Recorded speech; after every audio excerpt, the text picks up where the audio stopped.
Hey everyone, before we get into this story, make sure you hit that subscribe button for more gripping stories just like this. I never imagined I'd be sharing something like this publicly. It's not the kind of situation you casually admit to friends or bring up during a normal conversation. Yet here I am, trying to make sense of a night that twisted trust, affection, and certainty into something unrecognizable. It all started harmlessly. At least that's what I believed.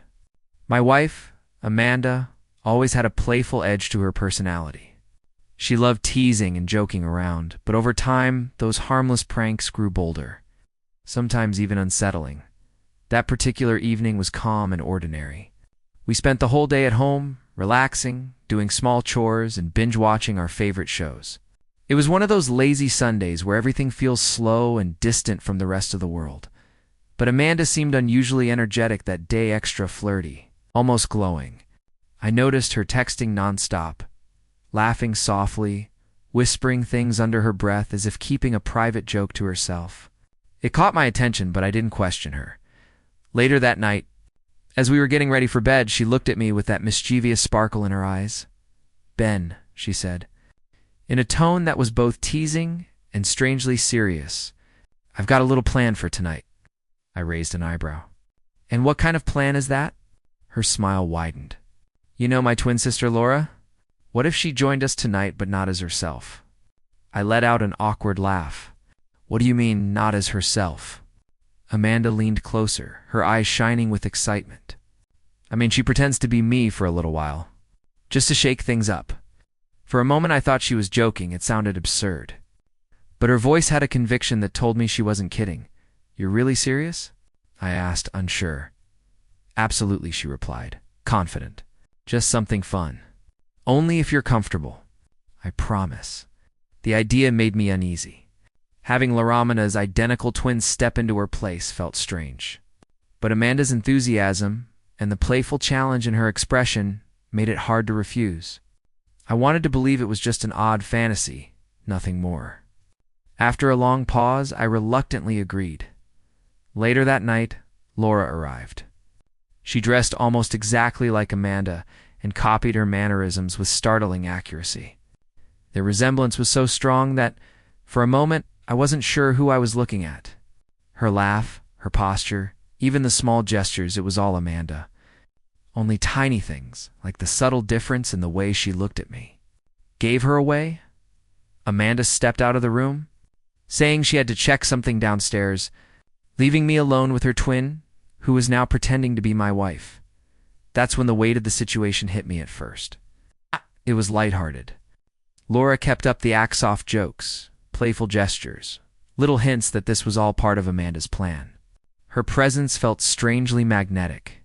She carried a familiarity that made the whole situation dangerously convincing. But as the minutes passed, something shifted.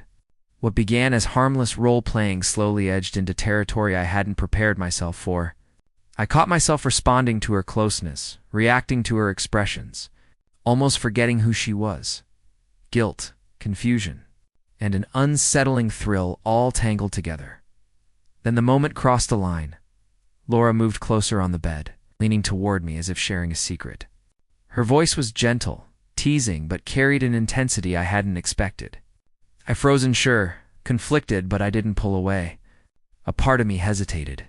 Yet another part wondered where Amanda intended this. Strange game to go. It became painfully clear that Amanda's fun idea had spun into something far more complicated and far more dangerous than she had ever planned. I couldn't separate what I felt for Amanda from the reactions Laura stirred in me. Even worse, Laura seemed to sense my uncertainty, yet she pushed forward anyway. When Amanda finally came back into the room, she took in the moment with a sly smile, her eyes sparkling with intrigue. "Well, you two look comfortable," she joked lightly. I had no answer. My voice felt locked inside me, weighed down by what had just unfolded. The line between pretend and reality between Amanda and Lorraine had blurred until it was nearly impossible to tell where one ended and the other began. When the night eventually wound down, the three of us sat together, wrapped in a silence so heavy, it felt almost physical. The room seemed crowded with everything none of us dared to say. Shame, confusion, and regret twisted inside me. Amanda's playful idea meant to add a spark to our relationship had crossed a boundary neither of us had anticipated, and I had gone along with it in the weeks that followed. Something subtle shifted between Amanda and me. Trust felt different. The thrill she had hoped to create had transformed into a complicated tangle of emotions I couldn't easily escape. I loved her deeply, but the memories of that night wouldn't dissolve. The guilt lingered. The confusion lingered. The strange rush lingered. Laura and I never discussed it, but the tension hung in the air during every shared moment. Every accidental touch, every stolen glance. Amanda sensed my distance. Sensed the way I wrestled with everything that had happened. One evening, she approached me quietly, her voice barely above a murmur. "Ben, I never meant for things to go this far. I just wanted us to have a little fun, not all this." I nodded, my words coming out soft and strained. "I know, but things went beyond what either of us expected, and pretending nothing happened isn't an option." From that moment on, our relationship entered unfamiliar territory. We had to confront what trust meant, reestablish our boundaries, and rebuild emotional clarity. Amanda's playful experiment had turned into a turning point, a lesson about communication, limitations, and how fragile trust can truly be. Looking back now, I realize how a single night's curiosity can ripple through the foundation of a relationship in ways you never foresee. Amanda's attempt to rekindle excitement had accidentally opened a door we were unprepared for. It taught me that desire and curiosity are powerful forces, but without clear boundaries, they can turn volatile. I still love Amanda deeply, and our marriage continues. But the memory of that night hasn't fully disappeared. The shadow of it remains a reminder that harmless fun can escalate quickly.